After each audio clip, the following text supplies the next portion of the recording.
Okay. So has everyone understood the question?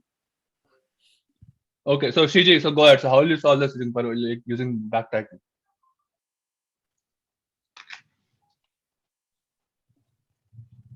It's a backtracking problem, right? Shiji? Yeah. Yes, but I'm So just how? wondering how from the tree how will we just get the next one? No, no, don't worry about the next one. I mean, brute force. So just specify the brute force first. Don't worry about how to figure out the next one. Just give me the brute force. Brute force, so that people are at least. I want to see if people have understood what is happening, how to use backtracking here. So if you have 123, generate all the permutations, generate all perms. I mean, and this can also have 115. So generate all the permutations, right? And if you're given, let's say you're given 321, generate all the permutations, right? So I mean, first Mhm. you sort for do 123, do a sort of these numbers, generate all permutations, and then figure out what is the number which is coming after a particular number, right? So 234, you'll do all permutations. Let's say you're given 234. I mean, let's say you're given 324. Your input is 324. So what you'll do? You'll first sort this. You'll get 234, Mhm. right? And then you generate all the permutations. So and you put this into your result. Figure out what is the number which is coming after 324. You'll get everything right, correct? Yeah.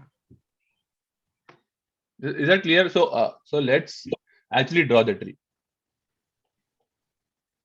right? Okay. So let's say you actually we are actually looking for the next permutation for 324, and we did a sort. We came up with 234. Okay. Now we are trying to generate all the permutations. So so, uh, so how will you do this, Shiji? So we'll start with so Two, the three, four. fir- first row will have 2, 3, and 4. Hmm. Then 2, 3, 2, 4, 3, 2, 3, 4. Okay, I was just trying to that third one. And this will be 3, and this will have 2 and 4. This will be 4, and this will be 2. Yeah. I mean, and also these numbers are in increasing order, right? Based on how we sorted. So you'll have first 2, and then you'll have 3. Here you'll have 3, and then here you'll have 2, right? Mhm. So now you have to collect the leaves. So you'll get 234, you'll get 243, 324, 342, 423, and 432. See, all are in order. I mean, basically, when you call your DFS, all will be in your order, right? Or no? Because Yes. see, we'll do a DFS. We'll do first this, then it'll go here, then this will finish. This will be your order. If you do a DFS, backtracking. Devan, are you understanding? Yep. Okay. So CG, what happened? Any doubt? No, no, I was just drawing the tree myself. Yeah, I understood. And people who have not taken the have not been here with for backtracking, do ask how I came up with the tree or anything. So basically, Rajat, Talmis, I don't know, Sai been here before? Ankita, I think Anil has been here. Yeah. So Anil, you have So, taken backtracking. You have done backtracking, right, with me? yeah, Ankur, we did this Okay. one earlier. Yeah. Okay. So you guys know how to code this up, Yeah. right? Or should I write the code for that?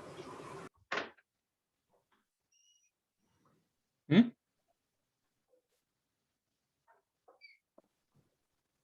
So who will write the code for me? Can someone help me? All right. Easy? So your DFS, just to keep it simple, your DFS is going to have the number, or at least an array of integers for the number. So nums, result, buffer. And what buffer are you index. passing down in your DFS? Down in DFS, you're passing the buffer, right? If the buffer has the same length of the numbers you're looking for, let's say 3 for the example, add it to the result set and go back up. Otherwise, depending on where you are in the index, you run a for loop and loop through all the remaining numbers in the array and do a DFS call for each of those. So your first for loop would start off with 2, right? And the buffer would get 2 in it. And then you'd have a for loop that goes to 3 and 4. DFS would be called on 3 first. And then DFS of 3 would call DFS of 4, right? Yeah, but let's say how you came up. So let's say you're standing at 3. How do you do a DFS here? How do you iterate through your elements? You keep track how do you of, generate 2 and 4? You keep track of what you've seen. So if you go through all the numbers you haven't seen at that point. You mean index? If you have not seen an index, right? Because if you have 115 and you're standing, and let's say you are standing at 5 and you still have 11 remaining, your 11 can repeat here, right? That's correct. Or shouldn't it repeat? No, it shouldn't repeat because 511 and 51 will be same.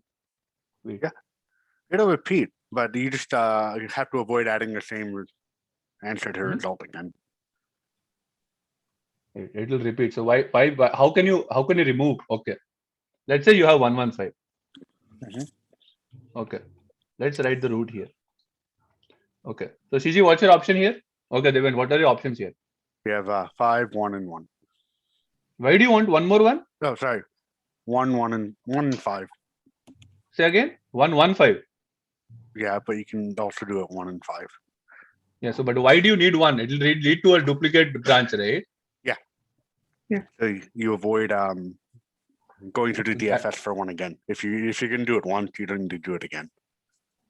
Right? Is this clear to everyone? How we remove duplicate? Because if you actually use one more 1 here, you'll get a duplicate. Basically, you'll get a duplicate using these 2 branches. So we are not even trying to do a backtracking here. Right? Okay. Wait, now what I about have a this question here. Yeah. I have a question. Who was this? Tell me. It's okay. Yeah.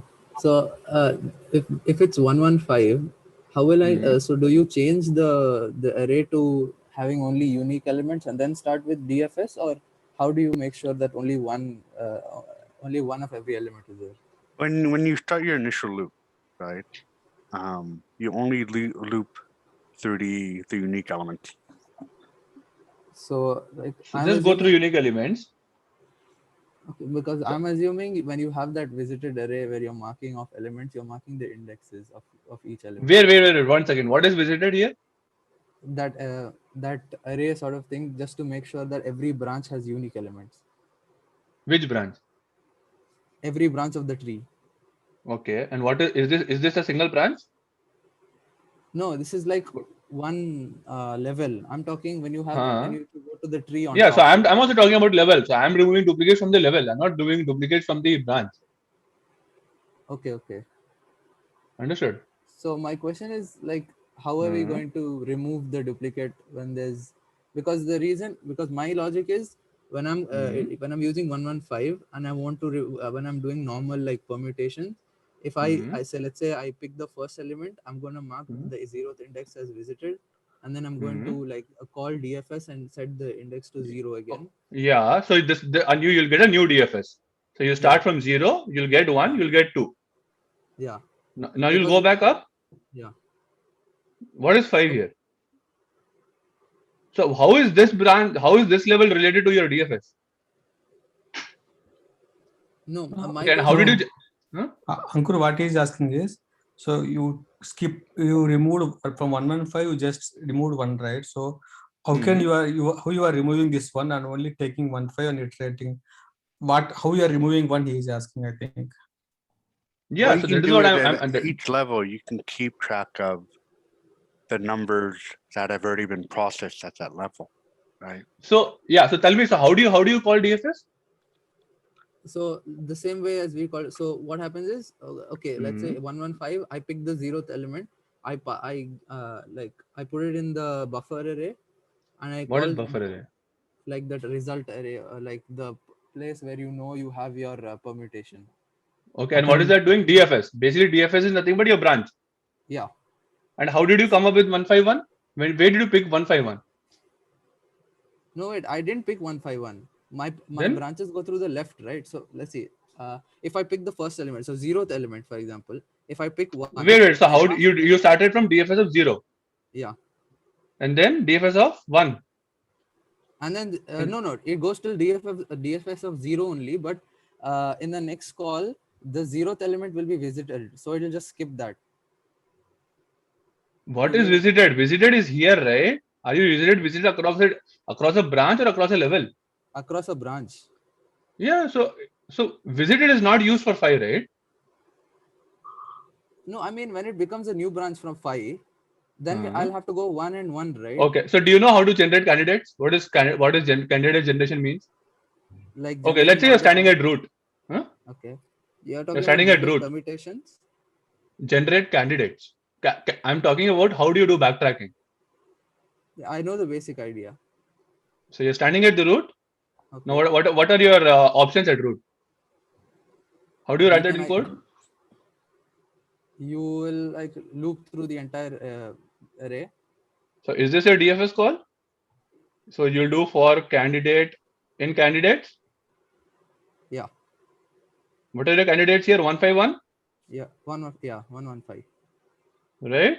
Yeah. And then you do a DFS on, let's say it has index I. You'll do a DFS on I, right? Yeah. So what is so why, right? Yes. So why can't I use a scene here, a set? And if I've seen one already, why will I add it again? Okay. I get it now. You're seeing, and then you're going to say if I is not in scene, or sorry, if cand is not in scene. Yes. So basically, I'll do if cand not in scene. Okay, got it. Right. I'll do a DFS of the index. So what people need to keep in mind is that scene is for each level 0, level 1, level 2, right? It's not and for a particular node. Yeah. It's going to be across a level instead of down the branches, so it's specific to what's happening in that particular call, so it's not shared among all the calls. Right. So the scene will be the answer when it hits the base case, right? Scene is the answer. Say again. No. Scene is making sure you're only doing DFS on unique numbers. Okay. So tell me, what is scene here? We're checking the we're making sure there's no duplicates, right? Duplicates of the element. So let's say if there's 115, I'm not making a permutation 555. Wait, that is not scene for. All right. So we start off with 115, right? Yeah. So scene is empty. Okay. Yeah. Initially, we call it DFS on 1, right? Okay. So DFS on 1, we'll put because scene is 1 is not in that set. It's going to add 1 to that set, right? No. So Devin, I think he's actually thinking about a different thing. So since he has not taken attending backtracking, that is why he has doubts. So let me just draw that tree for him. Okay. Tell me. So this is my root. Okay. So I'll just hope you guys are able to see, right? So my options are going to be 1 and 5. Let's assume there is no duplicates here. I mean, that's what I'm trying to do, right? So here I'll get 1, 5 here. Okay. 1, 5, 1. Yeah. That is all I can do, right? Yep. And then 1, 1. Yeah, that's it. So 1, 5, 1. What am I generating? What are my permutations here? 1, 1, 5. Yeah. 1, 5, 1 and 5, 1, 1. Correct. So this is my tree. Yeah, perfect. Right? I started my root. Yeah. Okay. What is here happening? I remove duplicates. I don't add another one. What is here? didn't add any duplicates. No. Here I'm using only a single one. Here I'm using only one. Why? I've removed duplicates. Duplicates of what? What are my options at 5? 1 and 1? Yeah. But you don't Because take I've the used other one. one. Huh? Because you've already seen one, you're not taking the Yeah, basically, basically on this line, yeah, you're right. I've not seen this one, but index of this one and this index is different, correct. Got it. right? If I have 1, 1, 1, this is 0, this is 1, this is 2. Mhm. These are the indexes. Correct. So across one branch, I'm using a scene set of indices. Right? This is what you said? Scene set of indices or scene set of values? No, that is across a level. Across a level, I'm using values. Yeah, okay. Across the DFS, I'm using indices. Based on that, I can figure out what are my options left. So this is my 0th index. Let's say this is my 0th index. Oh, no, sorry, not 0. This is my second index. Yeah. What are my options here? The 0th index. I can and add the 2, first 1. index. Huh? Yeah, the 0th index and the first index are your two options. Yeah. Now what are my options here? 0 and 1. Correct. Right? But across this level, I'm not looking at indices. I'm looking at numbers. Yeah, So I had only one single one. Right? Let's say this index is 0. So what am I remaining here? One more one with index 1. One. So across this level, across a single DFS, I'm using only indices. Okay. Understood? Yeah, got it. So, but every level you're using the numbers, actual numbers. Right? So if I have a DFS call, right? What is a DFS doing? DFS calls across a particular node. Yeah. Right? Now I'm sitting at a node. What am I doing? I'm generating all possible candidates across the level. Mhm. Right? So what do I do? For I can enumerate candidates.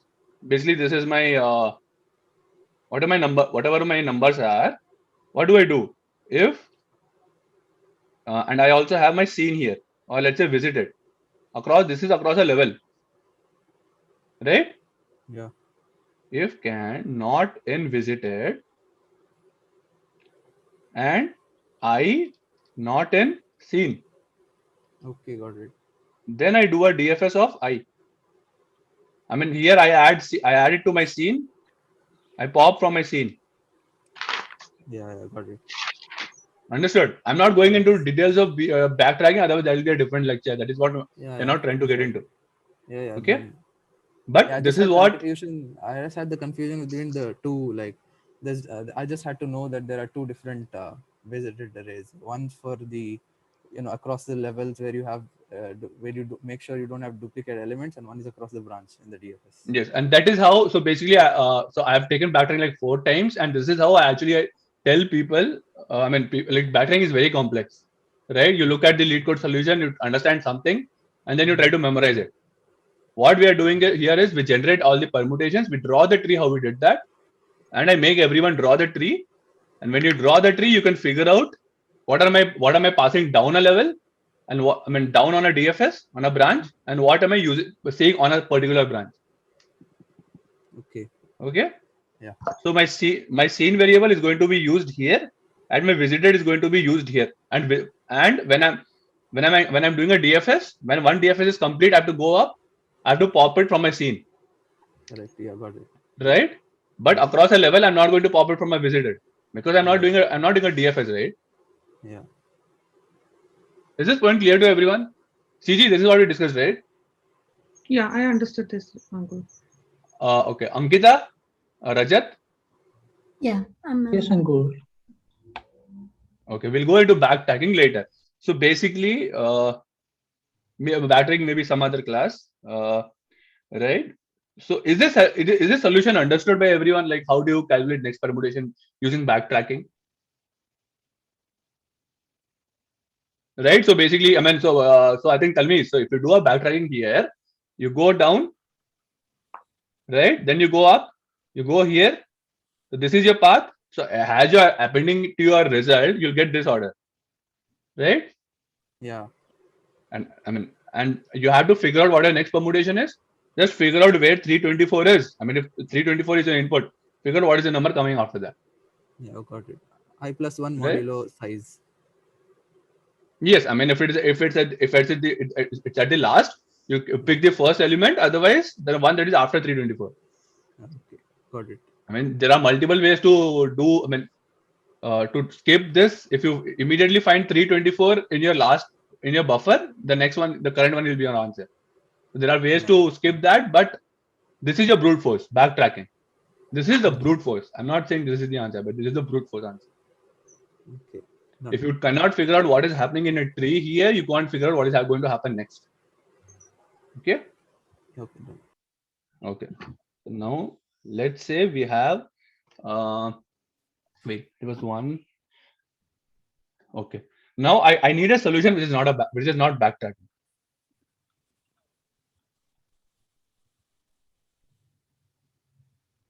Non-backtracking solution. Has anyone so backtracking, we know it's exponential, right? Time complexity will be exponential. Right? Yep. And the way to figure out the time complexity and the space complexity is how I do is I draw the tree, I calculate my leaf nodes, and I calculate my height of the tree.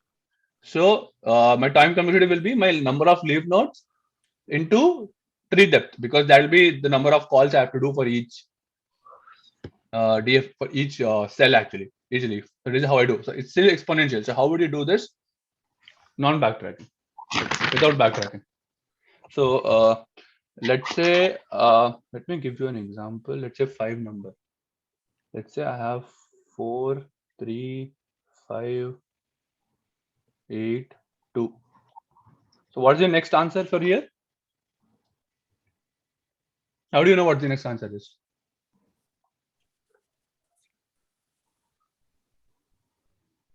If the So what is it? hold on. I'm just trying to figure out the rule.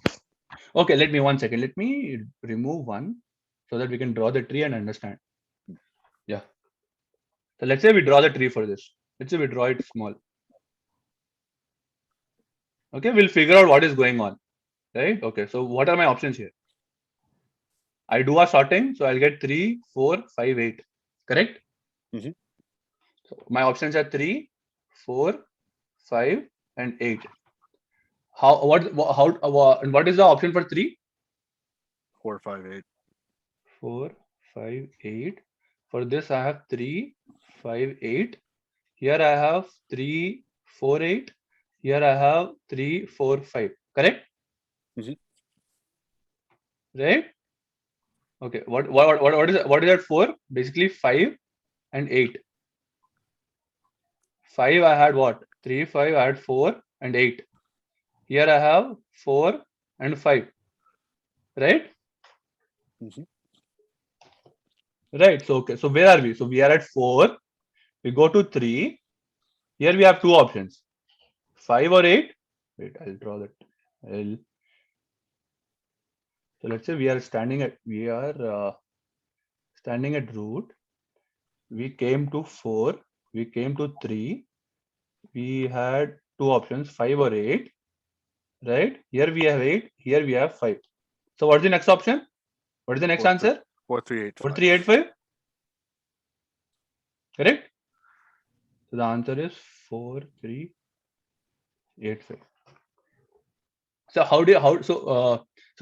try to understand how can you do that? What is happening here? Like, look at the tree, try to understand what is happening here.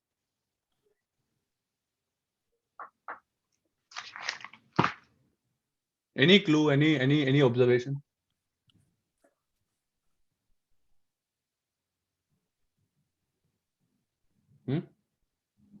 Devin? You can build a tree, right? Using the numbers you have. Hmm. And then depending on what level you are in the tree, So forget drawing the tree. Forget doing backtracking. I mean, okay, yeah. I mean, you drew the tree, but okay. So but you did get some like some clue, right? That if you're standing at a level, let's say you're standing at 3, the only numbers that you're going to see here are in ascending order, right? They all are in ascending order. Yep. So there's some clue, right? So is it like replacing, interchanging What? the last two elements? So it's like, If they're in ascending order, you can flip them, right? Say Um, again. Give me an example. if because we have 5 and 8, right? They're ascending. We need yeah. 5 is less than 8, right? So you can Mhm. flip it. Oh, Okay. so if we don't find, if we go and find until we find a number lesser than 8, oh, sorry. Yeah. Wait, how? Give me an example. So how did you come up with that? I mean, I just came up with like initial idea is like we had like 4, 3, 5, 8, and then the next Mhm. number was. So if you have 435, what will happen? What will do here? Will you So- replace these two? Yes. Okay. What else? So basically, what are you doing? You let's say you have let's say I'll give you a 4 number, right? So we have 4, 3, 5. Okay, we have 4, 3, 5, 8. What here? You replace this. Okay, let's say now you Mhm. have 4, 3, 85. Now what? What Yeah. are you replacing here? So These two? we stay at 5 and we go towards left of 5 and try Right. and find the index which is less than 5. Which is So 3. yeah, and then interchange it. 4, 5, 8, 3. Is that what you're saying? Yes. Is that the answer? Shiji? Mm. Where did your 5, 4, 5, 3 go? Yeah. Yes, correct. Right?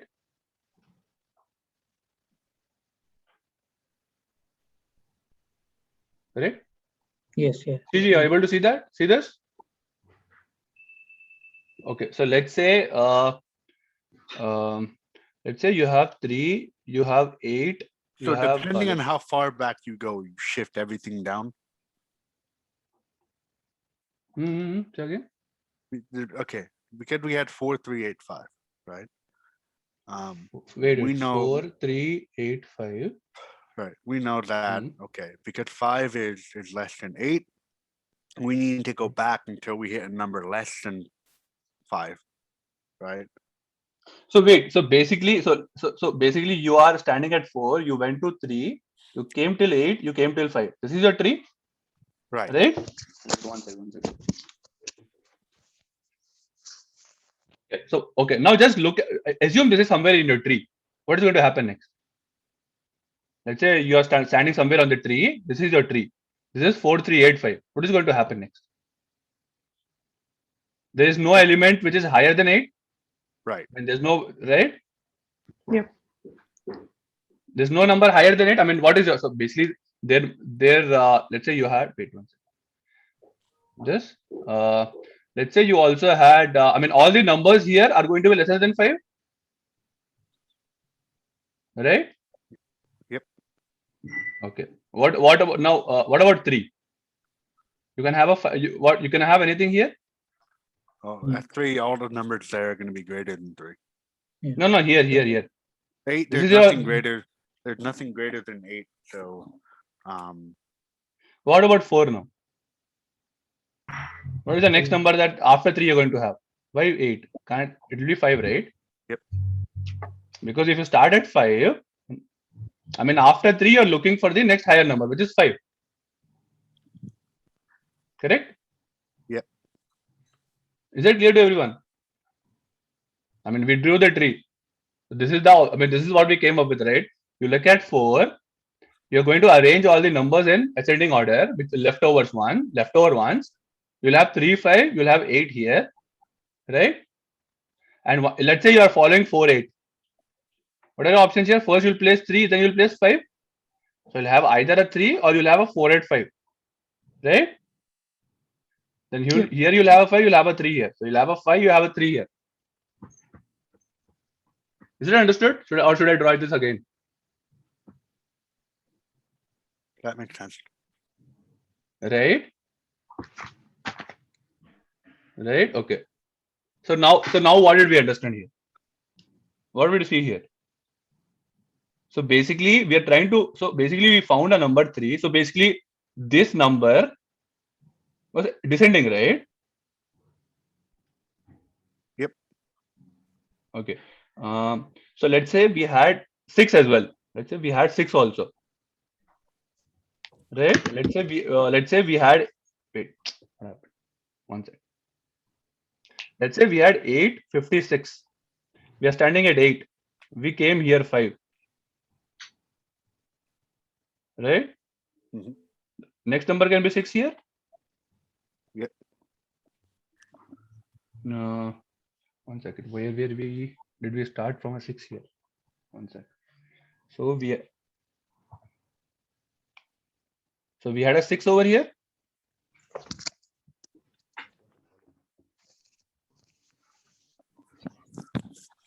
Right?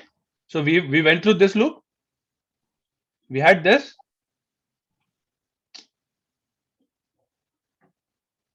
We had this. What is the number we can have here? Nothing. Now we go back up. What is the number we can have it? 6. Because that is what how we drew the tree, right? 5, 6. So is this visualization like helping, Dhiren? Yeah. It Or should it- if you know the last number is greater than Okay. Let's say we are standing at 1. Let's say we have 1, 2, 3, 4. Okay. Let's say we start from 1. Let's say we go to 4. We go to 3. We go to 2. Or let's say this is 2. This is 3. Okay. Now what? Now what is the number we can see at 4? Or let's say wait 1 second. Let me write a good example. Wait. Okay. We are looking at 1, 2, 3, 4. We are at let's say 1. We do a 3 here. We do a 2. We do a 4. So what number are you going to see here? So this is 4 and this is 2. What number are you going to see here? 4. yeah 4, 2, Right? 3. So next number you'll have. So how did you get 4 here? On what basis did you get 4 here? How did you Because, figure out there's only a 4 here? Because if you're at 1, 3, 4, 2, right? The next Mhm. greatest number after 3 is 4. Okay, and let's say this was let's say this was 7 and this was 6. Now what? Now This- because Let's say this is 2. What number will be here? that would be 1, 3, 7, 6, 2. What number will be here? This is 3. That means we would have already seen 2 here. Right. Next one's gonna be 6 Three. if we don't have a 4. Correct? And Yeah. now we'll have a 7 here. Yeah. So how did you figure out there is going to be a 6? Basically, any number which is greater than 3 is going to be a next number. Correct? Not any number, the least greatest number. Least. What did I say? Okay, the greatest number, the least greater number than 3. That's the next. And if you sort the number, the next number in sorted. Yes. So now what? Now what's the next number now? I mean you got 6. So is this intuition clear that how did we come up with 6? How drawing the tree and understanding what the next number is? How did we come up with 6 here? That it has to be 6. I mean, what is the next number higher than 3? It is 6, right? So the next option has to be 3. Right? So let's say what was that? 1. Wait. What was the example that we came up with? 435, 430, 4853.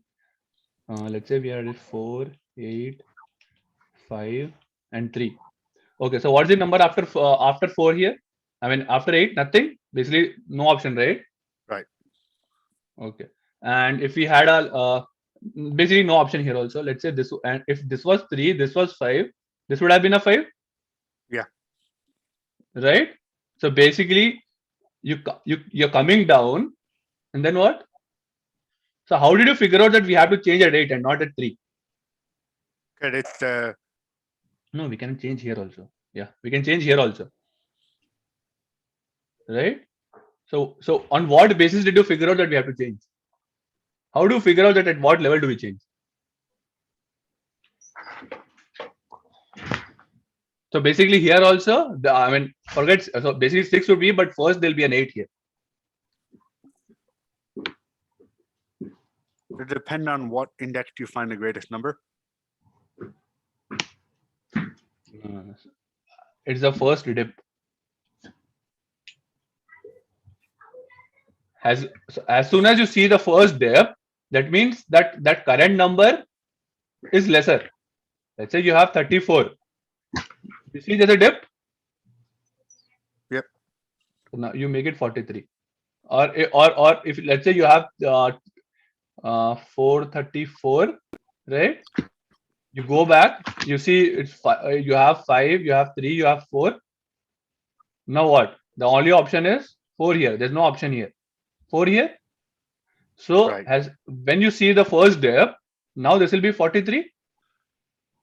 So you change. This is what we did, right, Rajat? I think Rajat, you said right this one. You interchange. Yeah. But what was the example that we saw didn't work? 4, 5, 8, 3 only. This one? Yeah. So we had 4, we had 5, we had 8, we had 3. So now where will you change? How do you figure out where do you change? Okay, one second. 4, 5, 8, 3. Let me draw it again. You have a 4, 8, 5, you have a 3. Or So how do you figure out? Yeah, never mind. Go ahead. We were at 4. Sorry, we were at 4, 5, 8, 3. Sorry.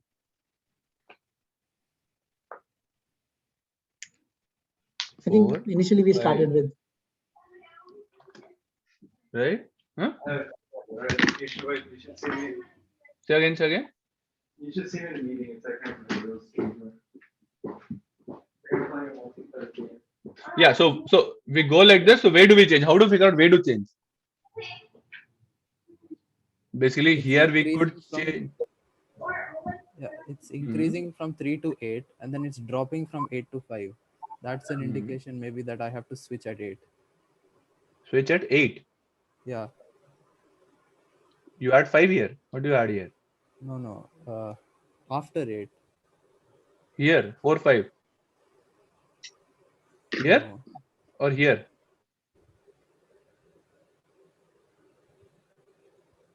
Four. So basically, there's no number higher than 3, right? So there we cannot add anything here. Right. Yes. There's no number higher than 8. So we cannot add anything here. Right. Yeah. Is there a number greater than 5? Yes. We have 8. So that means we'll have 8 here. Correct? We saw a dip. Yes. We saw a dip. So we add 8 here. Right? Is that right? Is that clear? Yes. What did we do? What is happening here? We looked at the tree. We figured out on what basis we are taking a new node, right? We look at this. We see that there's a dip here. The next option has to be the next higher number than 5, right? So then we figured out, okay, now what? We'll have 3 here. We'll have 5 here. Correct?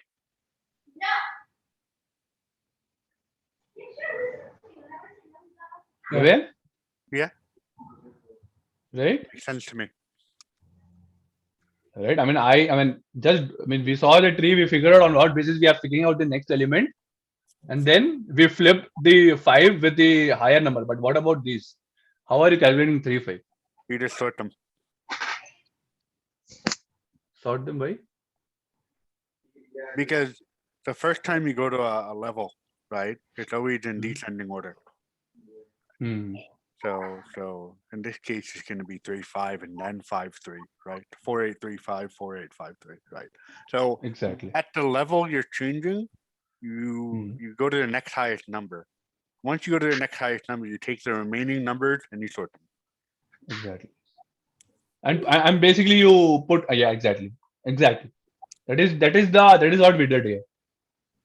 Is this clear to everyone? What Devan just said? Huh, Rajat? Yeah, I'm kind of confused here. It's like, Where? So what's happening is at each level in the tree, right? The numbers are going in ascending order, right? From Yeah. So ascending we to- have this one is ascending right. as well as this is ascending. I mean, not ascending, but increasing order. Increasing I mean, order, this one. yeah, I mean, once you change the number, this is going to be ascending. This is not ascending.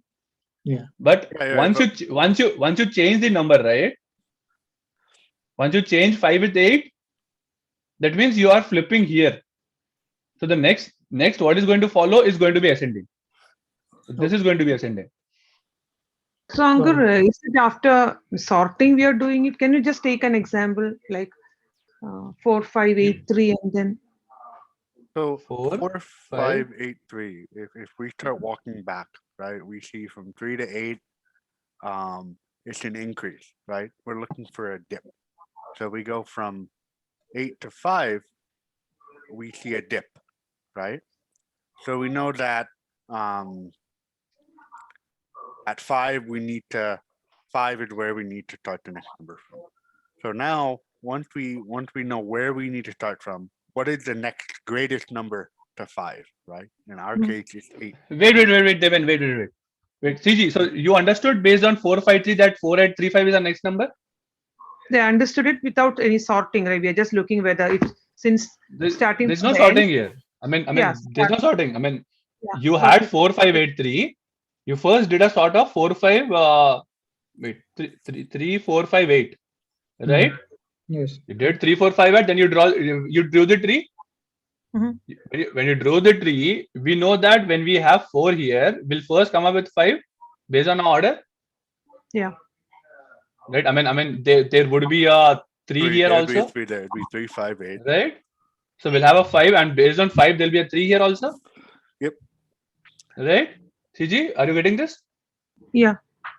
Right. So if we have this one, this is going to be our next one. If we had 4, 8, I mean, there's nothing here, right? We cannot add anything here. We cannot add anything here because we have already done. We have already processed 8. There's nothing higher than 9. If there was something higher than 9, we would have done it here. But there's no higher than 9. So this is our only answer. The next higher, the next permutation. Right? So what Deven said, what he has done is he has replaced these two elements, right? And whatever remaining here, he already sorted. He sorted that, and he added it here. Because since you're changing this number, every number followed by it have to be in a increasing order. So let's say you're given 5, 1, 3, 4, 2. So what's the next number? What's the higher? Can you say? If 5, you 1, had 4, to 2, 3. if you had to change 1, 4, since you change this one, right? This has to be in sorting order, because when you change something, everything after that has to be in increasing order. Increasing order. Do you try some examples? You'll see this pattern. But the last question I have is, how do we deal with the base case where it's 5, 4, 3, 2, This 1? one? Yeah. I mean, this is not. Base case. I mean, at the start of the question itself, I just check if everything is decreasing. I just reverse this. I mean, that's so simple. I don't have to do anything. Okay. Right? I mean, backtracking where you generate the tree, you figure out what 1, 5, 4, 3, 2. If it's at the end, you get the first one. Right?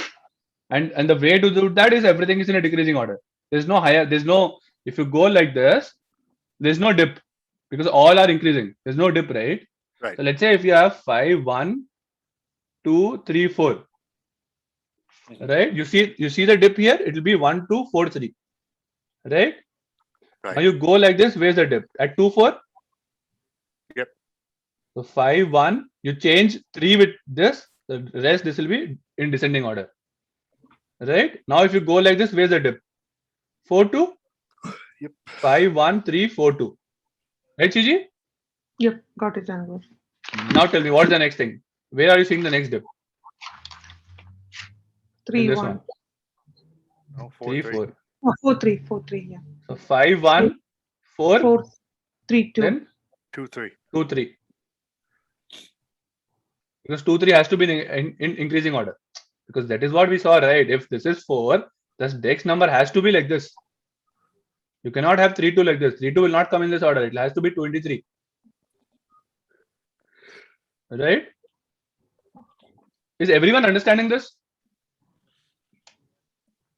Like we had to come up with this. We had to understand what is happening. There is no way around this. If you're given in the interview anywhere, you have to understand this. There's no other way to solve this.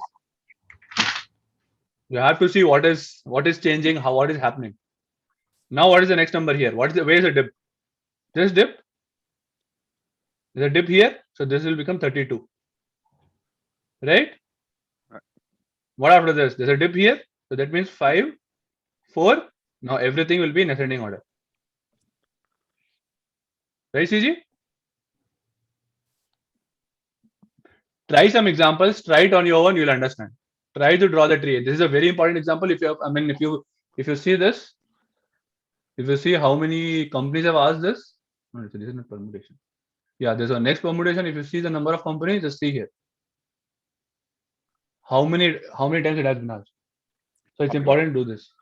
Very popular. Not only popular, but it's an important thing to see that what is happening. For practice also. Like, so Ankita, so you've been listening. So did this help? Yeah. But I've done this question before, so that's why I was not interjecting. So, but yeah, it was helpful, definitely. But This is what I'd done in the past. Yeah. Okay, but the explanation was exactly to the point, right? Like how we came up with. Yep. Right. Yeah. Okay. So Talmiz, did you understand? Any doubts here? Yeah, I understood. No doubts here. It's just that I just realized, like, the visually, when there's a dip, that just shows that there's something else on the right side in that level of the tree. Yes. And that, so the question says next permutation. So we know that we do backtracking, we draw the tree. So based on drawing the tree, we figured out what is going to be our next candidate. Yeah. Right. So I think you've not done backtracking classes with me. So in these sessions, we draw trees for everything. So basically all that subsets 2, perm 1, 2, candidates 1, 2, 3. For everything we draw trees. And she has sent me all the diagrams for all the trees. And looking at the tree, you can just write a code very easily. Very easily. You can figure out DFS levels. And once you're expert in drawing trees, you can easily do this question. Not easily, but you'll have to understand this. Very important. And the other thing is, how do you sort? How do you code this up? So that is on to you guys. I've already done that. It was not easy, but you can still do it. Okay. So as Deven pointed out, all these numbers are going to be sorted, right? So you have to figure out a way. How do you do this? How do you change a number and how do you keep this in sorted and do it easily? So this can actually be, I did this using binary search or inserted into a binary or a sorted array.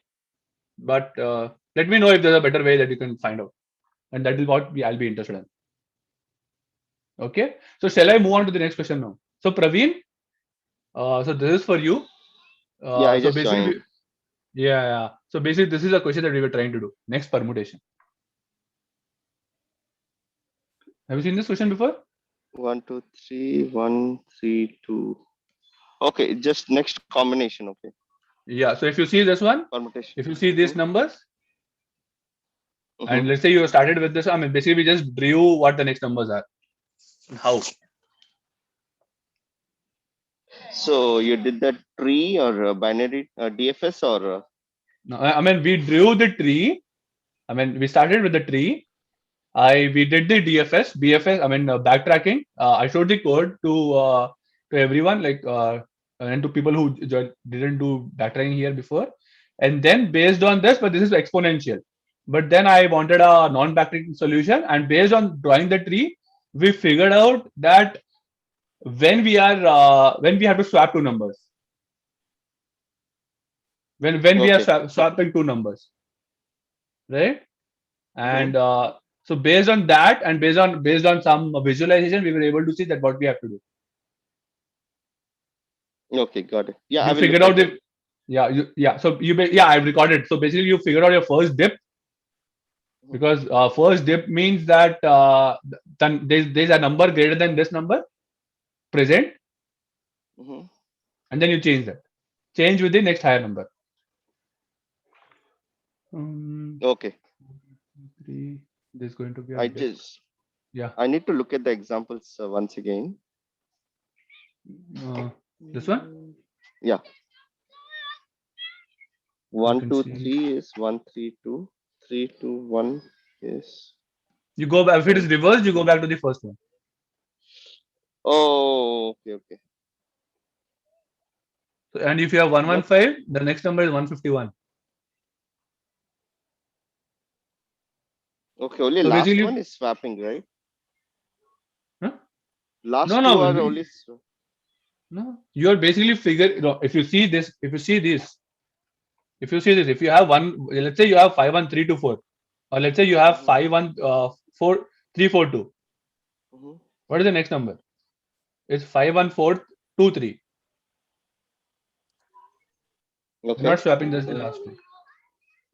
Okay, but yeah, in the examples, right, it looks like only the last two were swapping.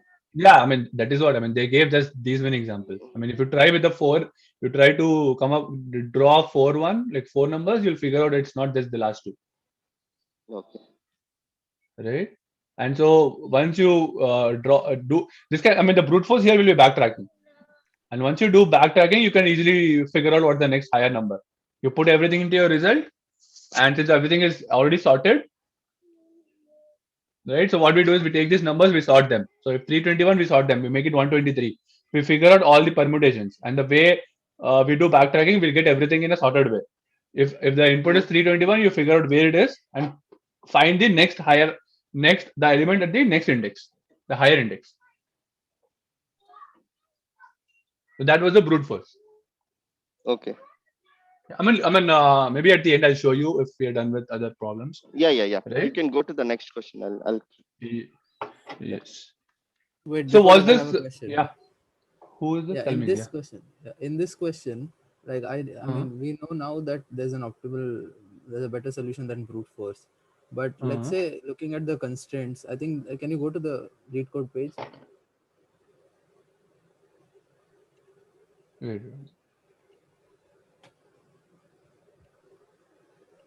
Yeah. Hmm. So looking at the constraints, is there a way that I can find out that backtracking is going to give me a TLE? TLE is exponential. We are not worrying about lead code here. I mean, your interview will say that is going to give exponential. Give me a better answer. Okay, no, I mean, if for example, if I'm in a coding round and I'm looking at the constraints, how do I find out that backtracking here will give me a time limit exceeded? Take a look at the input length. Num.length is 100, right? Okay. So you have potentially 100 numbers in your input, right? Once you get beyond 4 or 5 for permutation, it gets ugly. I mean, you have 100 numbers, right? Let's say you have these. Let's say you have 5. Wait, where did my? Oh, okay. Let's say you have 5 here, right? You have to fill these up. So what are your choices for the first one? You have 5, 4, 3, 2, 1 options. That is how you'll do permutations. Yeah. So it will be at least 5 factorial. Right? And if you have 100, it's going to be at least 100 factorial. And this is nothing but like something very exponential. This is even greater than 2 to the power 100. Okay, it's definitely greater than 10 power 9. So, okay, got it. Right? So this is going to blow up.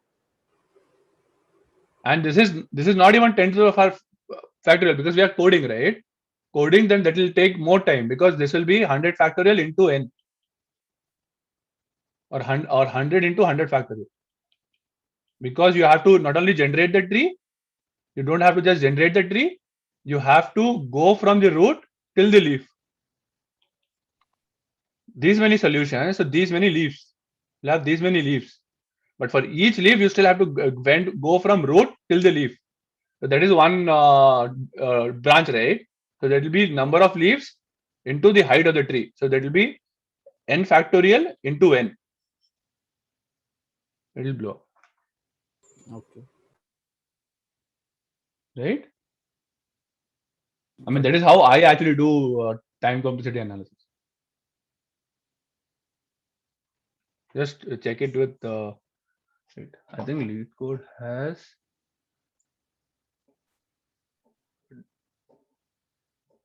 Now, where is that question now?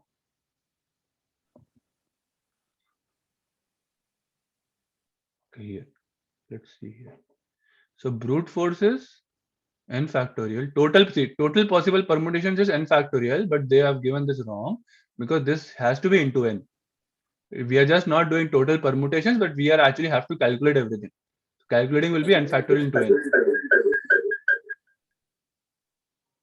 CG, were you saying something? No, Ankur. Sorry. Okay, so now we'll go to a sliding window question. Okay, we'll see this one. This is a good question, fun question. Right, so this is now we are going into sliding window. Sliding window, because sliding window is a bit tougher than 2 pointers. 2 pointers are like very easy. 2 pointers basically you get questions like reverse a string. So let's say you're given Ankur. How do you reverse this? CG?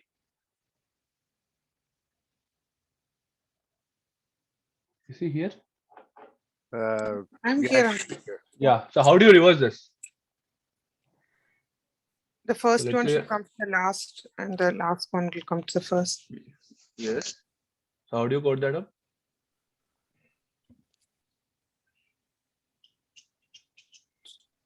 So how do you do that? Yeah, start from two ends and then just swap it. And then, right? You bring in the pointers. Yes. Right. So yeah. So that is These are like easy. Like I hope so. You guys know these all solutions, right? So reverse a string, or so basically you have, let's say, reverse a string. So this is a 2-pointer question.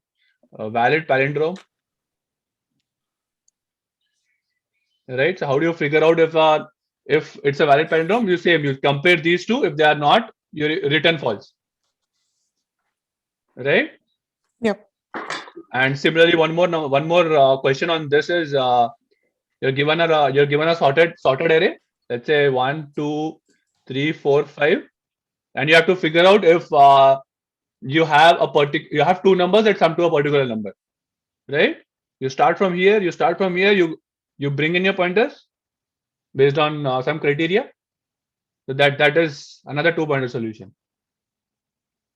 Right. So I'm not covering these. Is that fine?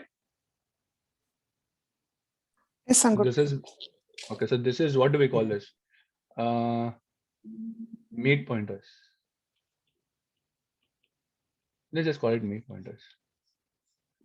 Right. So I mean there are more techniques here wherein both the pointers are following each other, or but we'll maybe discuss that tomorrow because these are like simple ones. Right. So we'll do this question instead. Maximum number of vowels in a, sorry, not this one. Minimum swaps to group all ones together. So this is 1, 1, 5, 1. So if you have data as in 0, 0, 1, 0, 1.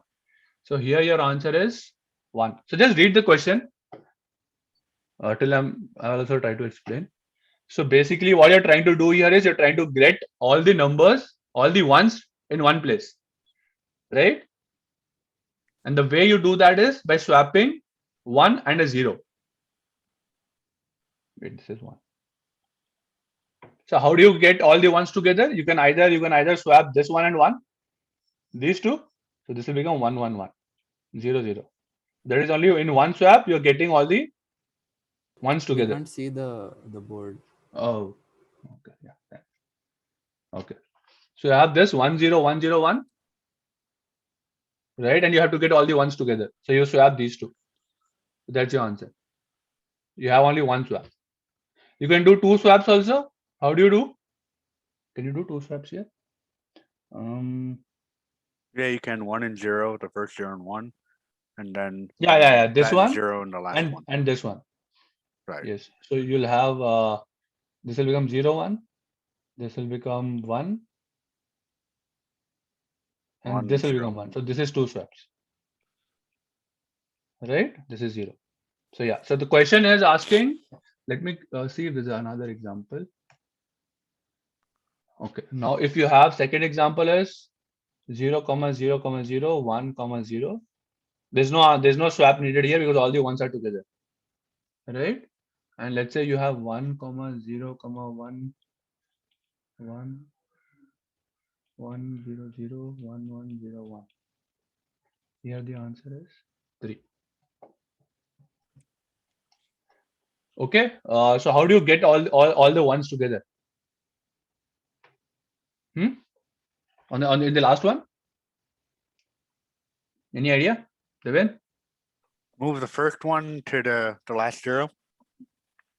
Which last 0? Okay. So the one at index 0 moves to the index of the last 0. Here? Yeah, Okay. it moves there. Okay. Then you take the next 0 from the end and you swap that with the next one from the beginning. Wait. So say again. So what did you do here? You wait. Let's say we had 1, 0, 1, 0, 1. So what did you do here? You swapped 1 with 0 or this Right. one. Yeah. Whatever the first one is, I swap it with the last 0 from the The end. last 0. Okay. So So you swap make this 0 and you make this 1. Right. Okay. Why did you do that? Because you're trying to group all the ones toward the end. Towards the end. And this question says minimum swaps. This is minimum swap. So if you had, and what you're saying is if you have 1, 1, 1, 0, 0, 0, you're saying the answer will be 3. Because you're putting all the ones I just to. realized. Yeah, I realized it a bug. So Yeah, no worries. I mean, that is how I also started with. you first need to find out where the most of the ones are gathered. Okay. And then depending on that, Maybe split into the half and check which side ones are more, then we can flip that side. Say again. so split the array in half, right? Whichever side has more ones, Once we just is what try you're to swapping ones toward. Meaning if the You- first oh, yeah. half had more ones than zeros, then you're swapping all the ones to that half. Interesting. So let's come up with some examples. So you're saying the ones. So basically, you're saying that you figure out where. So basically, this, and then you put all the zeros back here. I mean, all the ones. If this has more ones, you put all the ones here back. You know what I'm Yeah. saying? Yeah. So basically, if you have 1, 1, 0, 0, 0, 1, you're Right. putting 1 here. Yep. Same two-pointer approach we can see. Wherever I find 0 from the end, I will just find 1. I will just swap it. Okay. First, you need to figure out where to start Which your side ones are swap more. pointer from, right? And then by So you- splitting it in half and counting the ones, you figure out which side to start from. And if both have equal, if you have 1, You can go 0, to either. 0, You can choose either side. Yeah, any side is fine. and then. Oh. But what if it is constant? Yeah. Wait. Devin said something. Oh, what was that thing? Wait, No, Devin, it's what did you still say? one swap. It's still one Yeah. swap either way. Okay. 1 swap. Yeah. Okay. Now, Ankita, were you saying something? Yeah, what if they are concentrated in between, right? And like, I mean, I don't know. Yeah. Yeah, we are splitting, Example. right? So even though we swap here, We're splitting that the way we just talked about it. That 100, Yeah. 100 is gonna result in 2, not 1.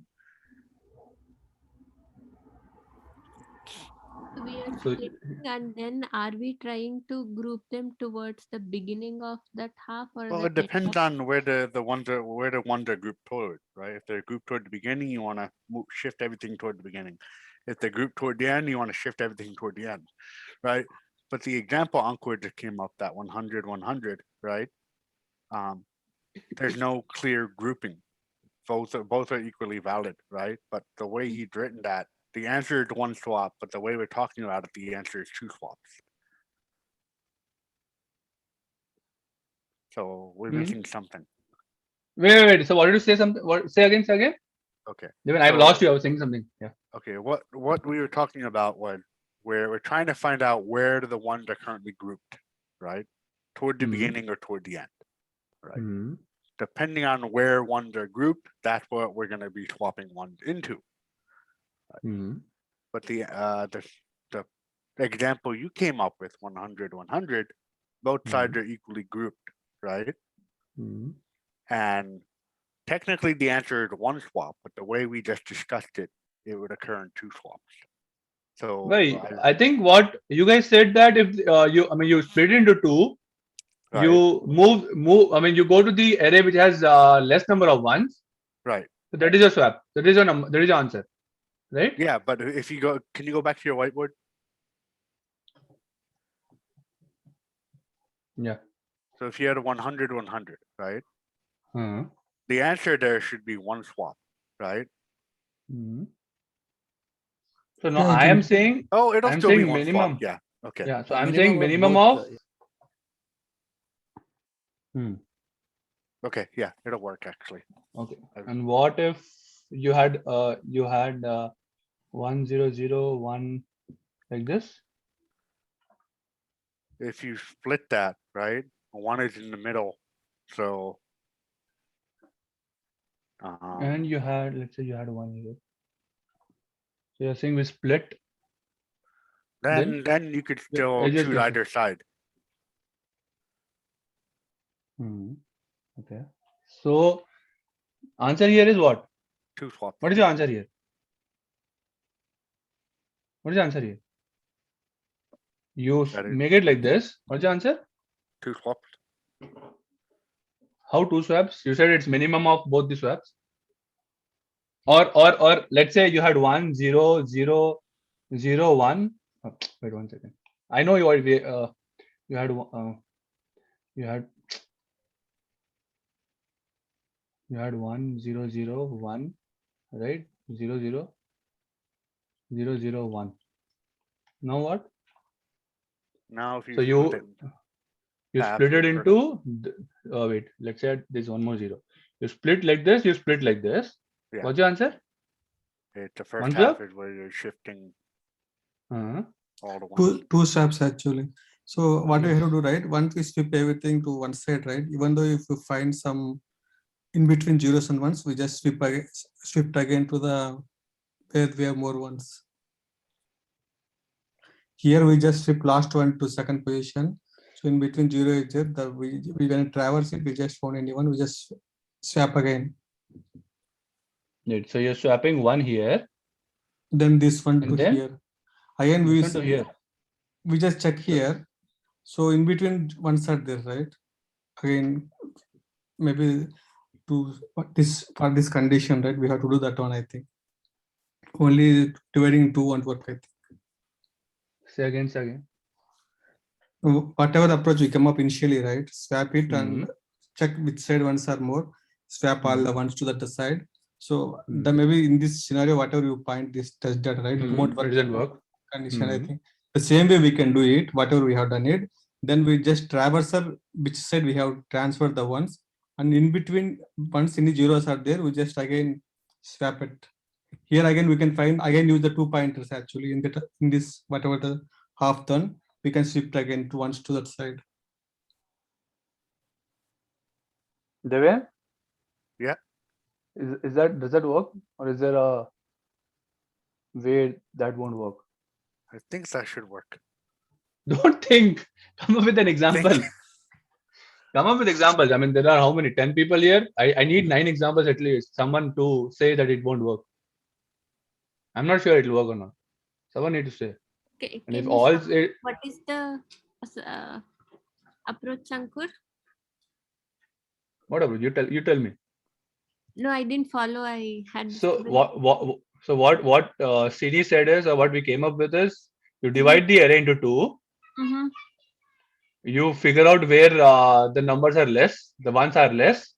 Mm-hmm. So you put that one into the array which has more ones. Okay. What about 1 1 1 1 0 1? Now what?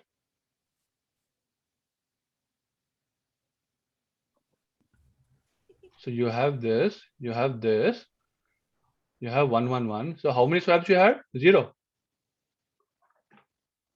Srini? Deven? Why? Yeah, the answer is 1 swap. 1 swap. But based on what you guys said, it's 0 swap. You find out where you have minimum. You had more ones here. You swap. Then what do you do? There's no space here. So you have, what are you putting ones here? There's no place.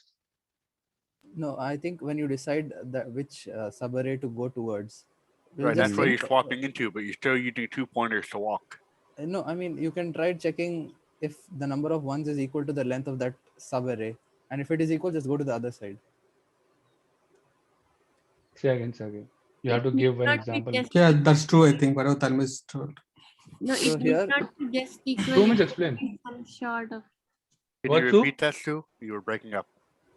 Yeah, it need not be just equal, like equal condition, right? Like there could have been one space on the left side, but it wouldn't have fit all the ones. So one would have made it to the left side, not the other one. Hmm. But if you get that, you choose either side, then you start swapping. Yeah. So you like- have 2. So this is 2 swaps, right? Yeah. So how did you come up? So Srini, tell me, how did you come up with 2 swaps here? It should be one swap, right? Right? How is it 1 swap? Oh, it is 1 swap. You're right. Sorry. How? See, How is it 1 swap? How is it 1 swap? no, not one. Because it's the first one and then the last 0. It to the last zero, first one. Yes. Oh. Okay. So even if you have one side which is all ones, right? You choose that Mhm. side, and then Hmm. you walk to where you find the first 0. That's your first swap point. Then from the end, at least Mhm. if you choose the left side where you're swapping, yeah, in that case, you're not swapping anything because you're saying, I need an algorithm. okay, if depending on Hmm. depending on what side you choose, that's what you're swapping into, right? Okay. So you're gonna walk your left pointer until, right? In this case, you're walking your left pointer until you hit your first 0, right? Okay. Wait. So just in words, what are you saying? You figure out, first step, you figure out where there are more ones. Right. Where there are more ones. Okay. Where there are more ones. Fine. Then Right.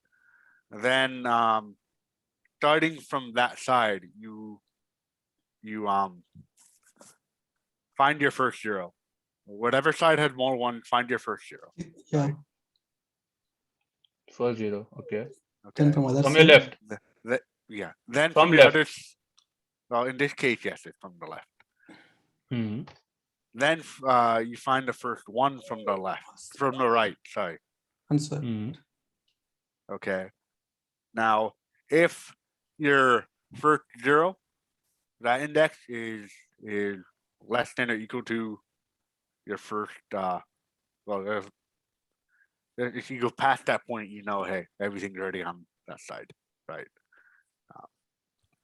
But if you're before that point, you find the 1, you swap, and then you move the pointer forward to find the next 0. Wait. So this has more ones. Right. This has more ones. You find the first 0. You move 1 here. What are you saying? Yep, and you just broke it. No, Ankur, we have to check 3 conditions here actually. Whatever Okay. Devan told is one condition. The other condition is, right, we can 3 conditions. Yeah, we can swip the 1 to the first position here. Whatever example you showed, put 1 to the index 0.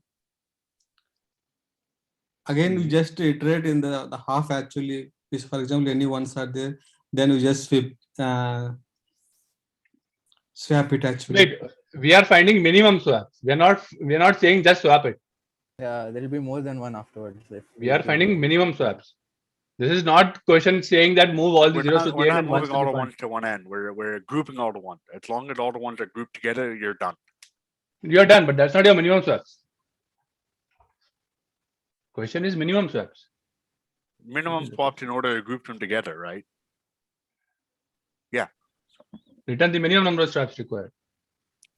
That is what we started with, right? We had you figured out where the maximum ones are and you move there. How did you figure out where the maximum ones are? I mean, that is what you started with here. This one. You said I'll figure out this one, I'll put this one here. Right? And how did you figure out where? Then you said, okay, I'll divide this into 2. Okay, then you move everything here. Then I came up with this one.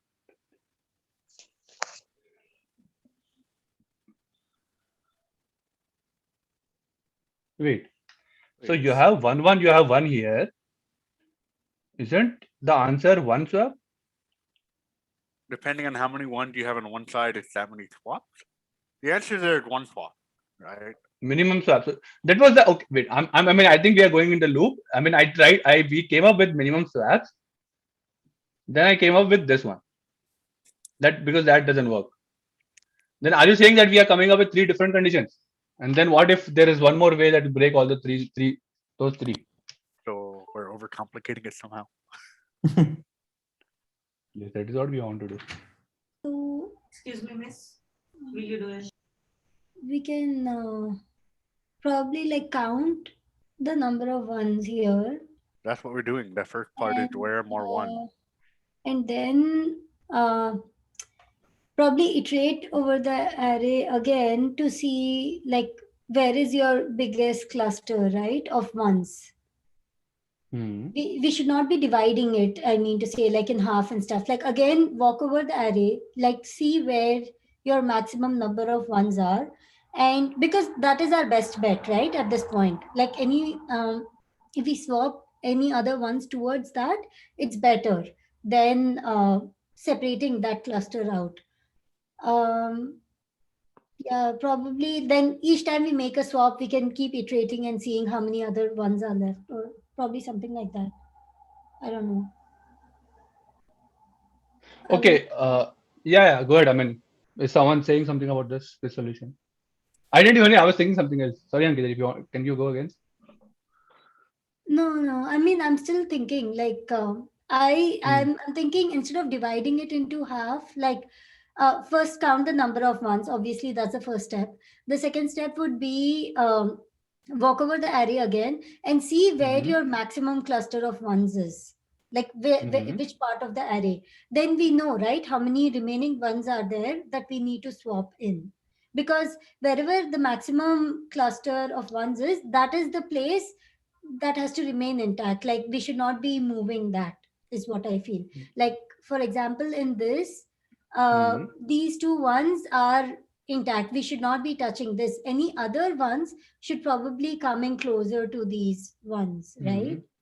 So once we iterate and we find wherever our maximum cluster is, then like we have to probably iterate over again and see, okay, if there's a 0 near it. And once we know that there's a 0 near it, we already know how many remaining ones we have, right?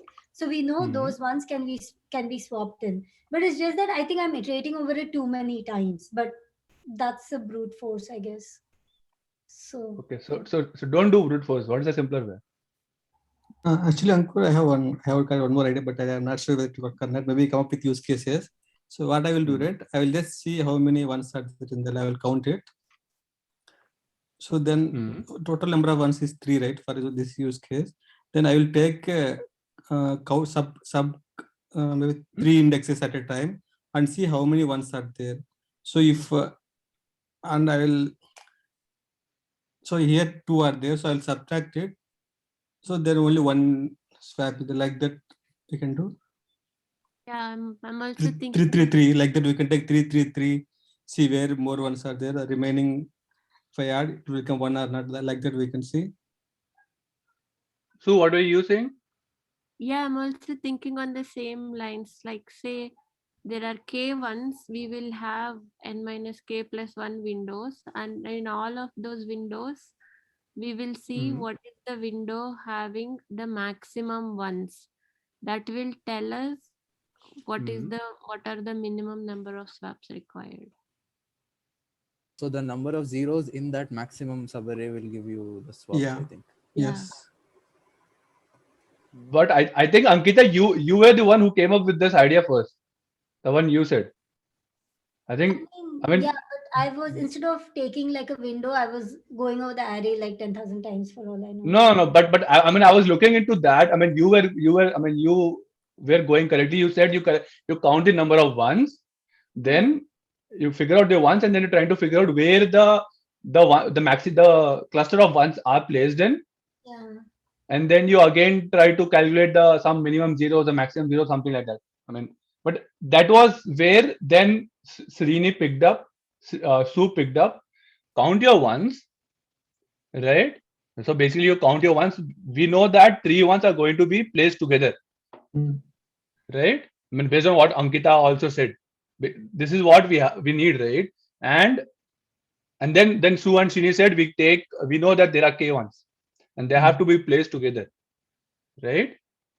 So you have k or some windows. I don't know how that number it came up. So you create a window of these many ones, right? So your answer is going to be what?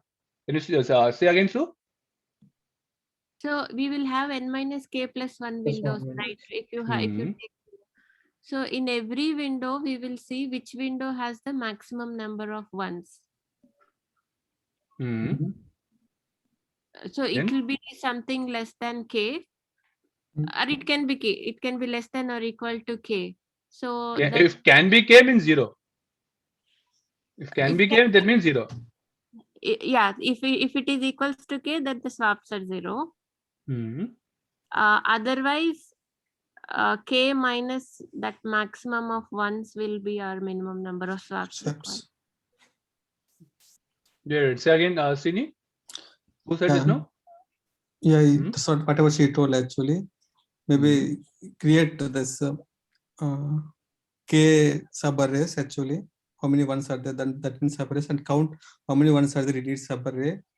And if it is equal, whatever she told, if it is equal to k, 0, less than means just differentiate and check how many ones are pending. If it is same, and that is the minimum swap. So if you have, let's say you have this, then what do? Your k equal to 2. Now what? Or let's say there is, let's say there is 1 here. Let's say your k equal to 3. Now what? Yeah. So take 3 count actually. Subarrays 3, 1, 0, 0. So here maximum one is 1. So we have to put 2 ones here. The pending are 2, right? So if you put here remaining ones, it will be 2 swaps, right? And let's say you had 1 here, then 4 okay, ones. let's Now we say have you 4 had ones. 1 0 0 1 1 0 1. Okay, now you have 4 ones.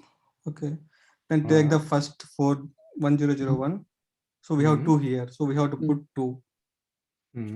So it will be 2 swaps. Yeah. 2 here also. And if you go here the last also. one, if you go to the last one, here 3 is there. So we have to put only 1 swap. So minimum is 1 swap. So k Devin? minus frequency of 1. Totally making sense. Oh, you agree? No, I'm not sure if I agree just yet. Yeah. So come up with an example. If you don't agree, you come up with an example. That's what I do when you come up with It's an just, we have algorithm. to create that many subarrays, right? And that's just gonna, once that array gets bigger, it's just gonna get nastier. No, Dave, I Wait. think No, we can slide, right? We can slide sliding through. yeah. Oh, okay. You know. Yeah, sliding, yeah. Yeah. Okay. We're just- So Yeah. Devin, so do you know how to slide? I mean, on an array, number array. yeah. Just move the pointers as you're walking. Okay. And then what? So So let's say then- you are at 1001. Let's say you had a 1 here. This is your index, right? Now what? Here you have ones as 2, zeros as 2. Now what do you do? So the swaps are 2 now actually. No, that is. I mean, no. So if you improve your index, you go to the next window, what will Yeah. happen? How do you change your? What are you changing? So when you move to the next window, you will say then whatever the next index is, if it is 1, you will increment that, and the element at the last index, you will decrement that if it is 1 or based on that.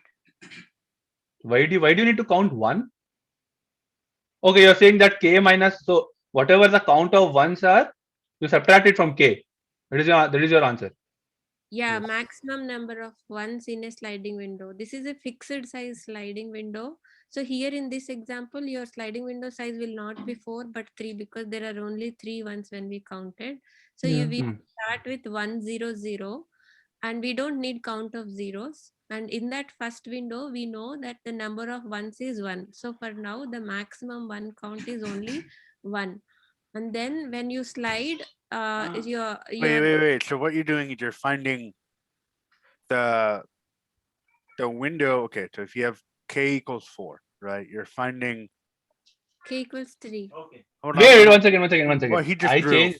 He keeps Okay. on changing it. So Okay. Encore, stop changing it. Yeah, I wrote it Stay down. there. Okay. Let me just see if I get this right. Yeah. So we're yes, saying. here we have 4 ones. Hey, no, So, can I finish first, please? okay. So if I guess this right, what we're saying is, okay, we count number of 1, we get 4, right? So we know our sliding window size has to be 4. Okay. So now we create all sliding windows to 4 until we hit the maximum number of 1. In this case, it's 3. Okay. Once we hit that, then we know we only have 1 swap. So whatever the maximum number, whatever window Wait. has the maximum number of 1s, we subtract that from k and we get the number of swaps needed. Yeah. Right. Basically, you don't have to count zeros. You have to count. You don't have to count ones. You have to count zeros. Count 1. It Minimum. didn't matter. Either way, it's the same. Yes. So, I would say minimum number of zeros is the answer. Okay. But That's what. if you count the number of 1s, you're left with the number of zeros. So it's the same thing. Yeah. Yeah, same Yeah. thing. But Yeah, same. But yeah, and as Sue explained, so when you're moving your window to one right, you are figuring out what your index here is, what the number here is, and based on it, you're changing your count. Right? Yeah. Yes. Right. So Shiji, this is your first sliding window concept. So this is called fixed length pointer. Fixed length means you have a length of k, and you're moving it to your right one by one. Shiji, you're still here? Oh, and then what Sue was saying is keep track of the 1 and 0 by adding and subtracting depending on what number it's adding, what number it's removing. Yes, count of zeros or count of ones, and as you're sliding, you're changing the count, and your answer is going to be minimum of. So min your answer is going to be min of whatever it was before, or k minus, depending on what you're counting. Depending If on it what is, we're counting, if we're counting 1s or Yes. zeros. So if I'm counting zeros, it's min. zeros. If you're counting, like, if you're counting 0, just min. If you're counting 1, just max. yes, right. Yeah, but same approach. Counting zeros is easier. You don't have to do k minus and all. You just keep I hate tracking all the indices and -1, -2, whatever. You I don't hate need to that. track the indices. You just need to track Yeah, subtract the count of zeros or ones. If you do ones, you subtract from k. If you do zeros, just return them in zeros. Yes, yes, exactly. Yeah, basically, basically you have k minus something. So since you're doing minus, your minimum changes to maximum. Right. Right. So, so this is your fixed length pointer, and I want you guys to first practice how to code this up. Like, there's a way how I code in Python, and that is like that is how I have built it up. You guys go ahead, code it your style, and so that you guys know, have a ready-made template as to, okay, if I have to do a move a fixed length window, how do I code that up? So what I actually do is, I don't know how others do it, but I create a start equal to 0.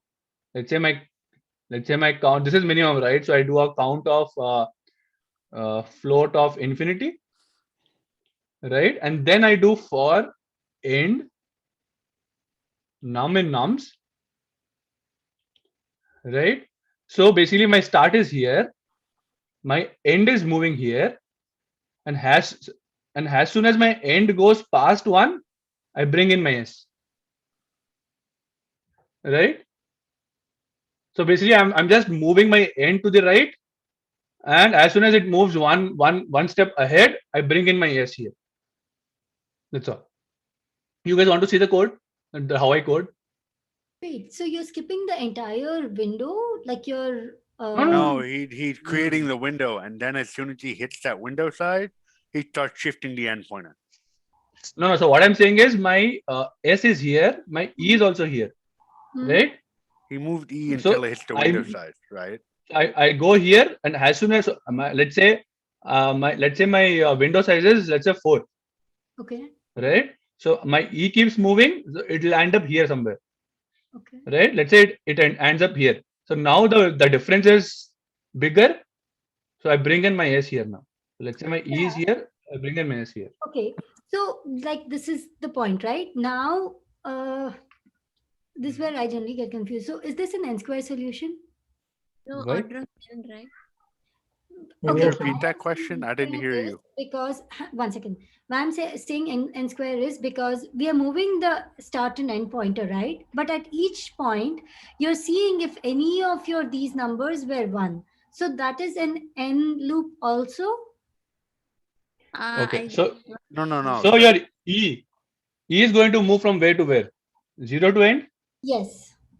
S is going to move from 0 to end. Minus k, whatever. Yeah. End. Yeah. So how many times is e going to see a number? Once. Yeah. How many times is s going to see? Only once. Correct. And this is not a loop inside loop, right? So No. maximum. So each number is going to be visited only twice. Agree. So what she is saying is between Between start S and and E. end, if you are counting them separately, but Ankita, I don't think we will do another loop to count the number. We're doing all of this in one loop. Yeah. So Ankita, so I am actually maintaining count, right? So as soon as I skip one pointer to the next, right, I know what my number is here, what my end is here, right? So I just subtract something, I add something here. Oh, okay, fine. You're okay. I get what you're doing. You're not Yeah, like if you move it again. You instead like num at that particular index. Okay. Yes. Yeah, I think what you're saying. Yeah. So When you move the right index, if it is a 0 over there, you will increase the 0 count, and because you're moving the left index first, if it is a 0 over there, you will subtract. Otherwise, you will not do any. Yeah. But Correct. but I think what Ankita is trying to say here is, if you have, let's say you have window, and let's say you have S and D, and every time you're moving your pointer, you're still calculating this again. I think she's saying this becomes No, n you're square. not. You can calculate it. Yes, all of n squared then, but because Yeah, you're recalculating every subarray. Yes. If you Yeah, calculate exactly. as you move. Yes. Because if you have a fixed size window, right, you know what you're removing, you know what you're adding. So if you keep track of that rather than recalculating every time, it becomes O of n. Yeah, that's right. Good one. Okay. So good one. Good thought actually. So let's say your next question was actually depending upon this, which says you are given two strings S and P, right? And you have to check if S contains a permutation of P. right? So Ankita, have you seen that question? Most probably yes. Yeah, at some point. I Yes. know there is some Robin carp or something which comes No, in. no, no, no. So Is- no Robin I card, no think, Robin card. So what I'm saying I think- is, yeah. I think it's the frequency of one of the strings. You have to hash it. No, I'm not going into that. I'm not going into that. What I'm saying is, I'm picking up what on what Ankita tried to explain. So let's say you're given a string, let's say Ankur, right? And let's say this is your window, this is your window. I mean, this is your end, this is your E. And every time you move your window to the next, and you're trying to figure out if this itself is a permutation based on 2 pointers, Mhm. that is going to make it a O of n square. Right? Because every time you move your window, you'll have to again check if there's a permutation. And for Yeah. permutation, we discussed it's you bring the pointers in between. So Yeah. that becomes O of n square, because that is what the point Ankita was trying to make.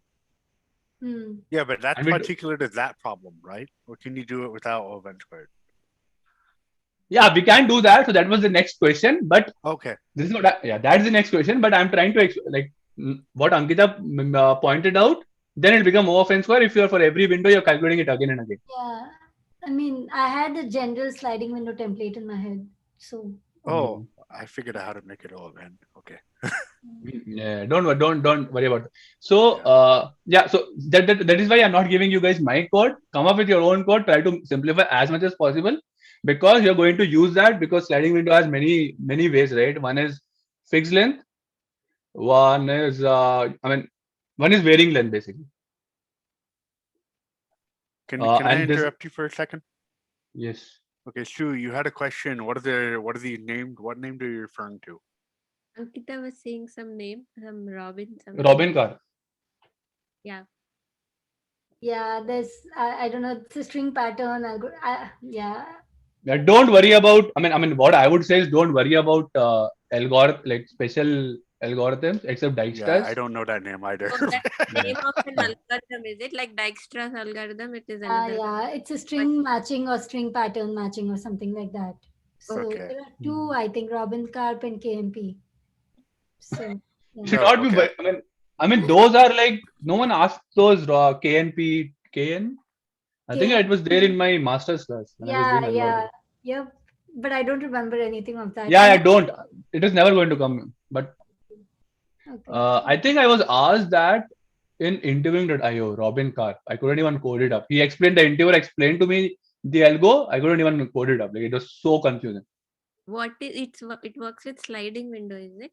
Let's not Not- get into it. I don't Yeah, even know it. I don't want to know it right Yeah, because our brain, exactly. Your brain is very small. So make sure that you have limited, you store only We're on limited this important topic right information. now. Let's stick to this topic rather than branching off into this. Okay. Yeah, I Yes, only yes, was yes. asking because if it is something related to sliding window, then I. Okay, No, but we no, already no. know we have the concept here, so let's stick with this concept because we know it works, right? Okay.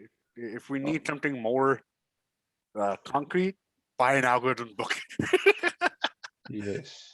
Yeah, we don't go. Yeah, exactly. So, is this question clear to everyone about sliding window? How you guys are like, how we able to solve it? I mean, it was brilliant that you guys came up with no idea.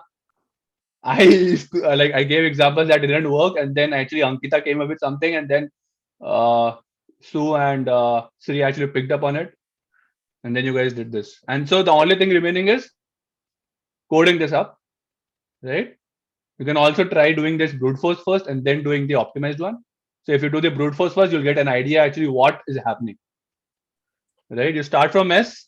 So basically, your brute force is actually going to be start from S. You keep going to E. I mean, length of K. Right? And then you start from S plus 1. You again go to E plus 1. Like K plus 1. You start from S plus 2. You again go K length. So every time all you're doing is recalculating, right? All the difference is only this number and this number that is being changed. So why would you want to calculate everything again? So that is your brute force.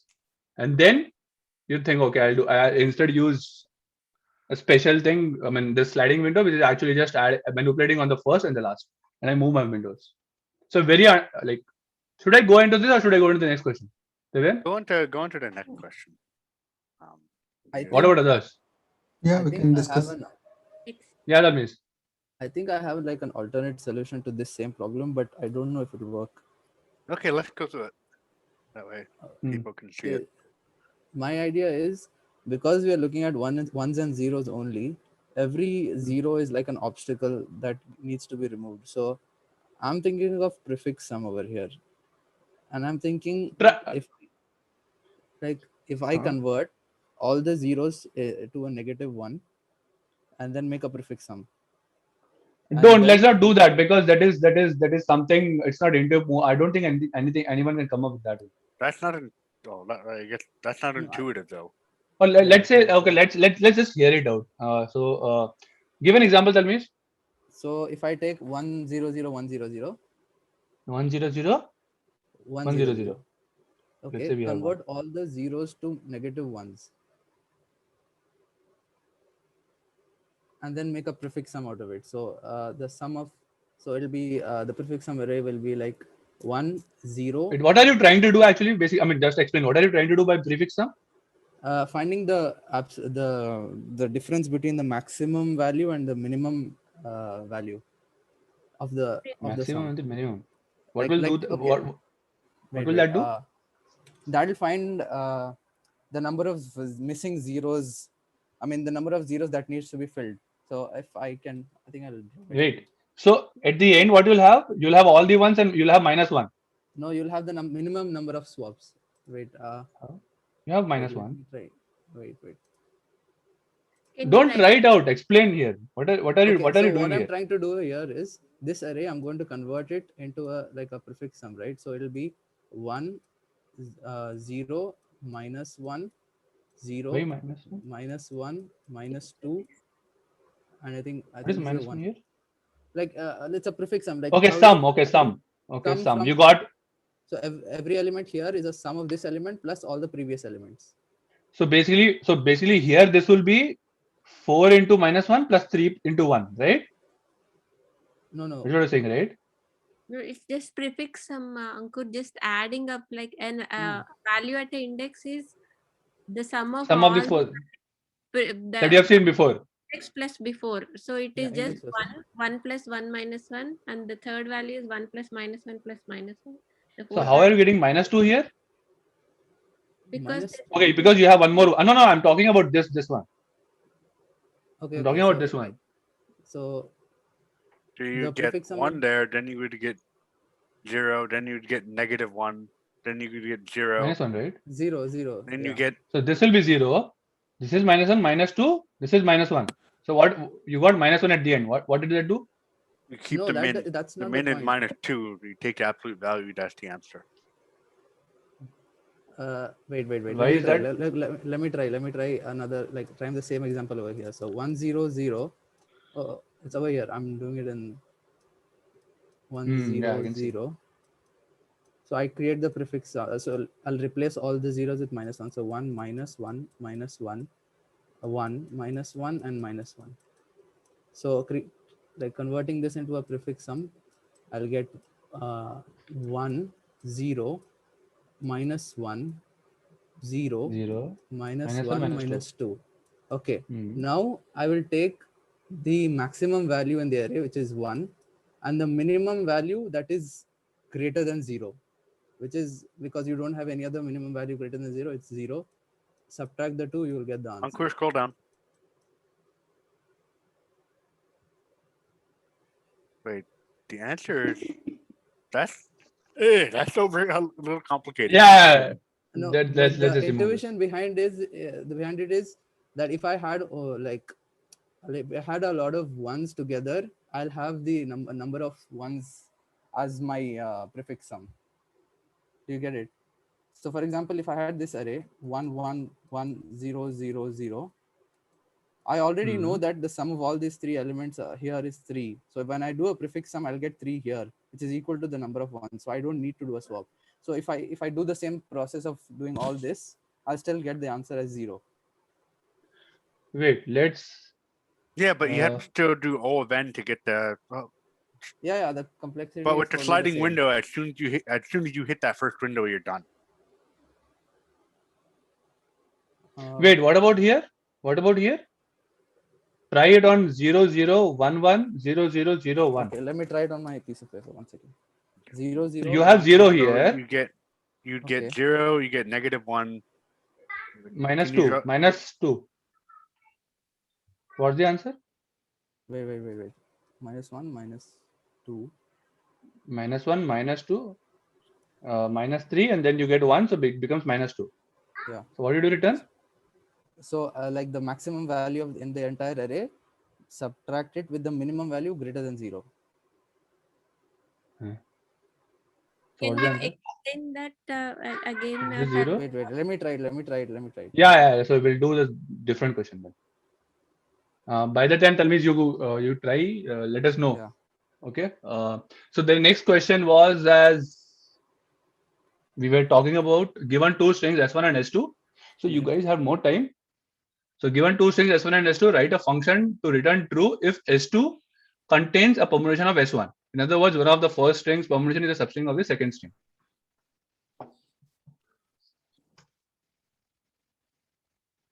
Is the Have a good question night, clear? Stu. Yeah, Oh, she left. she just posted in Zoom that she has to leave. Yeah, I'll review this question later for your recording. Okay. Okay. So is the question clear? This is given S1 equal to AB, and this one is given AI. If you're drawing on your double, we'll switch to it. Yeah. So this. So you're trying to figure out you're given S1 and S2, right? Or let's say you're given S and P. No. Let's say this is P and this is S, and you're trying to figure out if AB is present in this string as a permutation, or as a permutation. So basically, does S contain a permutation of P?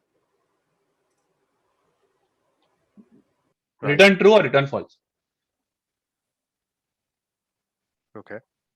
Yeah. So basically, as we discussed, right? So basically, you have your sliding window, right? Right. Even if you have a sliding window, you're going here and then you're trying to find if it's a permutation. So that makes it O of n square. You don't need to check the permutation part. Hmm. You just need to check the ordinal sum. Which sum? Okay. Each character has an ordinal value, right? No, we are not doing. That makes it. I think that's a Robin Karp algorithm actually. I think, if I remember. I just wanted to get out of the n squared part, and I realized, okay, if I just kept track of this ordinal sum, AB is still going to sum to the same thing. No, right? but how? Wait. So, but how is that? Wait. Let's say you have A and A. No. Let's say you have.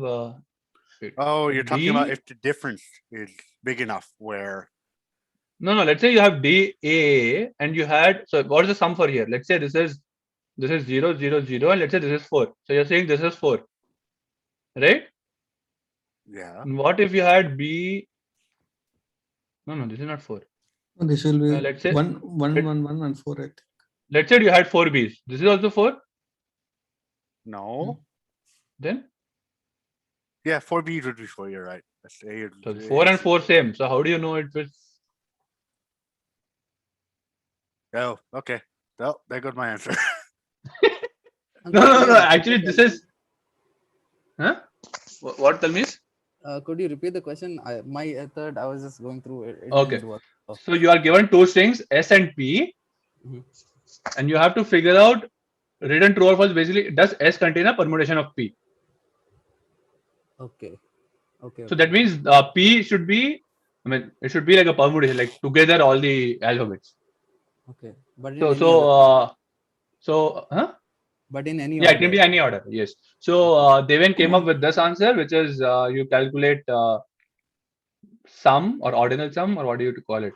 Like running hash. Right? Just call it the ordinal sum, but then. Ankur, actually, I have got a brute force approach. Can you go to problem? Yeah, that was what. Yeah. Can you scroll up the problem? See, so what I will do, right, in this array, in this second string, yes, string, the size is 2, right? So I will just take 2, 2, 2 and sort the 2 and I'll compare with it is same. If it is there, that it is present, right? Yeah, that's O of n squared. And I was trying to figure out if there's no O of n way. I mean, for every time you move a window, you'll have to again keep calculating, keep comparing, right? So it'll be still n. Yeah, yeah, that's Comparison is n. So yeah, so O of n square. Yeah, but you can. Yeah, I Yeah. mean that's one solution wherein you sort. So Devin, so based on what you said, I think Harsh has given this answer, right? Or you don't? That works? Have you not gone? No. So basically, I think I don't remember. I've not gone to the video. What he says is, you calculate this, you calculate the sum. If it Right. is same, so that means there might be a possibility both are same strings. And if there is, you just check, just run your permutation check. Oh, Like the how you character calculate check. to it. Right. Yes. So at least if let's say this is 4 and this is 3, then there is no way they can be permutation. Right. So you But keep if track that- of it. Okay. Yes. So it's not n Yeah. squared. It's something less than n. Oh, Yes. But yeah, I something mean less that than is n what. squared. No, that is O of n only. That is O of n only because you are calculating a window and you're calculating the running of sum of something, right? but You're removing in the last. In the example you gave, they're the same, right? DAAA.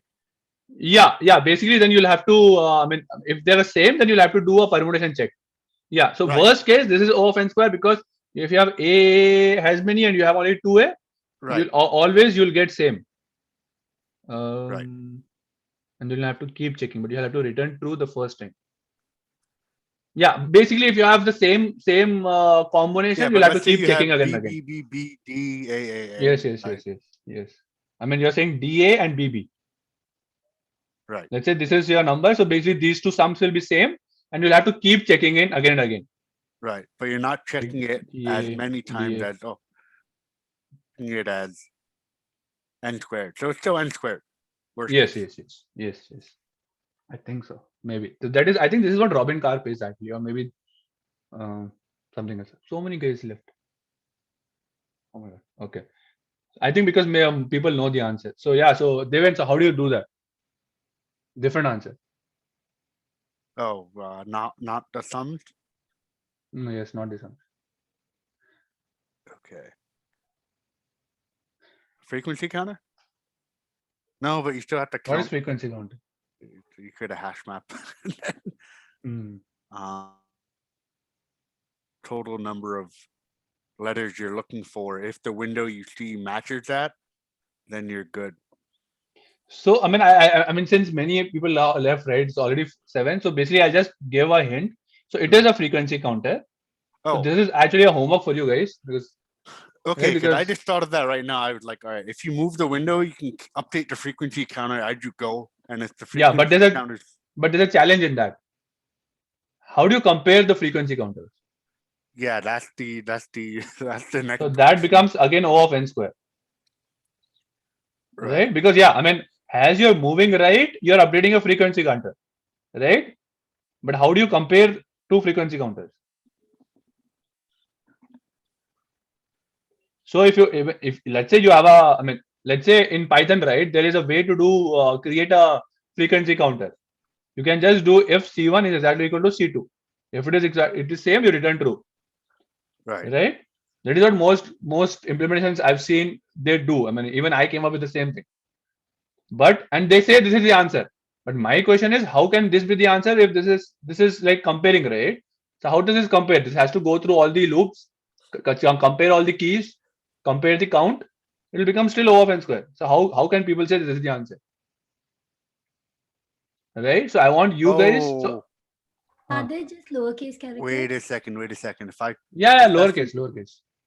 object and I hash it, then the hash should be the same. Yeah. Depending on. So Let me think about that one for a bit. I don't want to say anything else. Yeah, Ankita.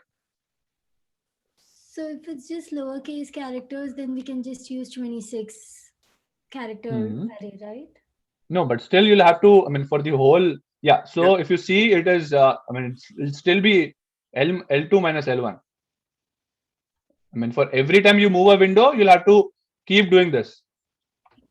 These many times, you'll have to keep checking the counters, right? Hmm. I mean, if your window is, every time you move your window 1 to the right, you again have to calculate, you'll again have to calculate is C1 equal to C2. And checking C1, C2 is like, you'll have to go through all the 26 characters or how many, no matter how many characters you have, let's say 5, you still have to compare each character. So that means it will still be length into 26 at least. Yeah. Length But into, Yeah, but it's at least hard stop at 26, right? It's a constant.